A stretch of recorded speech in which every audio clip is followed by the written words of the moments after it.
Now we will discuss the true false of your chapter. So the first question is, primary growth led to increase in length while second growth led to increase in the width. True or false? तो right option है true. Second question है, the plant in which the flowering is not at all affected by the day length are called the day neutral plants. It is true.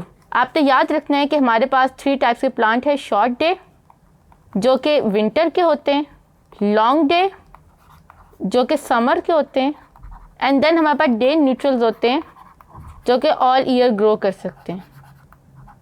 तो हमने याद रखना है कि short day क्योंकि सर्दियों के होते हैं, इट मीन्स के शॉर्ट डे वाले प्लांट्स हैं। फ्लावरिंग सर्दियों में देते हैं, लॉन्ग डे समर में देते हैं, और डे न्यूट्रल जो होते हैं वो सारा साल देते हैं। इनमें कॉमन एग्जाम्पल एप्पल की है। थर्ड है, the somatic mesoderm soon split in the middle layer to form 2 layers, outer parietal layer और inner visceral layer. Right option true और फॉल्स? तो राइट ऑप्शन है फॉल्स। फोर्थ है, in the clear cytoplasmic area cytoplasm contain the information that is essential for the development. True और false? तो right है इसका answer true. Fifth है, the phase of the cell movement and the rearrangement of the cell is called the cleavage. True और false? तो ये गलत है क्योंकि जो फेस होती है मूवमेंट और रीअरेंजमेंट की, उसको हम लोग ब्लास्टुला कहते हैं।